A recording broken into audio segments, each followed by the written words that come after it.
Hello friends, welcome to శ్రీరాన్స్ kitchen. ఇవాళ మన కిచెన్లో స్వీట్ రెసిపీ మోతీచూర్ లడ్డు తయారీ విధానం చూపించబోతున్నానండి.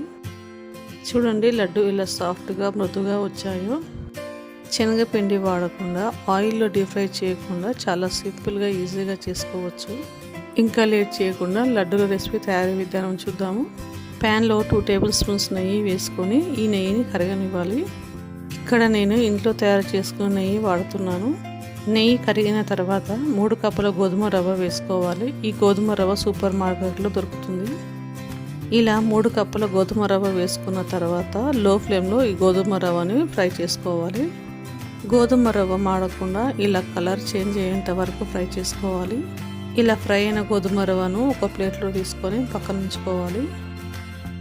ఇలా ప్లేట్లో తీసుకున్న గోధుమ రవ్వను కొద్దిగా చల్లారనివ్వాలి. గోధుమ రవ్వ ఫ్రై చేసిన ప్యాన్లోనే వాటర్ వేసుకోవాలి.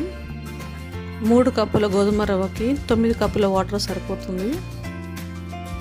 ఈ కప్పుతోని 3 కప్పుల గోధుమ రవ్వ తీసుకున్నాను కదండి, అందుకని వాటర్ ఆ కప్పుతోని 3 కప్పుల వాటర్ తీసుకున్నాను. అంటే ఆ పెద్ద కప్పుతో వాటర్ తీసుకుంటే 9 కప్పుల వాటర్ సరిపోతుంది. ఇప్పుడు మూత పెట్టేసి వాటర్ని మరగనివ్వాలి. ఇలా మరుగుతున్న వాటర్లో ముందుగా ఫ్రై చేసుకున్న గోధుమ రవ్వని కొద్దిగా వేసుకుంటూ ఉండలేమి కట్టకుండా లో ఫ్లేమ్లో ఉడికించుకోవాలి. మీడియం ఫ్లేమ్లో కలుపుతూ 10 నిమిషాలు గోధుమ రవ్వను ఉడికించాలి.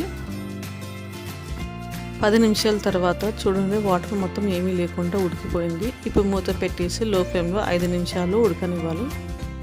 5 నిమిషాల తర్వాత మూత తీసేసి ఒకసారి కలుపుకొని 3 కప్పుల గోధుమ రవ్వకు 3 కప్పుల చక్కెర కరెక్ట్గా సరిపోతుంది. మీరు స్వీట్ ఎక్కువ తినే వాళ్ళైతే 1/2 కప్పు చక్కెర కూడా ఎక్కువ వేసుకోవచ్చు. ఇప్పుడు స్టవ్ని లో ఫ్లేమ్లో పెట్టుకొని చక్కెర మొత్తం కలిసేలాగా కలుపుతూ ఉడికించాలి. చక్కెర కరిగిన తర్వాత కన్సిస్టెన్సీ లూజ్గా అవుతుంది. దీన్ని 10 నిమిషాలు మళ్ళీ లో ఫ్లేమ్లో ఉడికించాలి. ఇలా కొత్త ఉడుకుతున్నప్పుడు 1 టేబుల్ స్పూన్ నెయ్యి వేసుకొని కలుపుకోవాలి.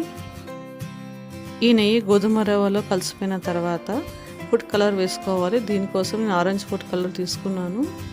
కావాలంటే ఈ కలర్కు బదులుగా రెడ్ ఫుడ్ కలర్ కూడా వాడుకోవచ్చు. ఇలా కలర్ మొత్తం కలిసిపోయిన తర్వాత మిశ్రమాన్ని చల్లారనివ్వాలి. ఇప్పుడు ఇందులో యాలకుల పొడి, వేయించి పొట్టు తీసుకున్న పల్లీలు వాడుతున్నాను. కావాలంటే మీ డ్రై ఫ్రూట్స్ కూడా వాడుకోవచ్చు. యాలకుల పొడి, పల్లీలు అన్నీ కలిసేలాగా ఈ మిశ్రమాన్ని చక్కగా ఒకసారి కలుపుకోవాలి. ఇలా కలుపుకున్న మిశ్రమాన్ని చిన్న ఉండలాగా తీసుకొని లడ్డూలాగా చుట్టుకోవాలి. లడ్డూలు తయారు చేసేటప్పుడు చేతికి ఇంత నెయ్యి అప్లై చేసుకుంటే చాలా సులువుగా ఈజీగా చేసుకోవచ్చు. అంతేనండి, చాలా సూపర్ టేస్టీ అయిన ఈ మోతీచూర్ లడ్డు రెడీ. ఆయిల్ వాడకుండా, శనగపిండి వాడకుండా చాలా సింపుల్గా ఈజీగా చేసుకోవచ్చు. 3 కప్పుల గోధుమ రవ్వకు 25 నుంచి 30 వరకు లడ్డూలు వచ్చాయి.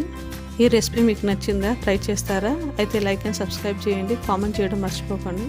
Thanks for watching.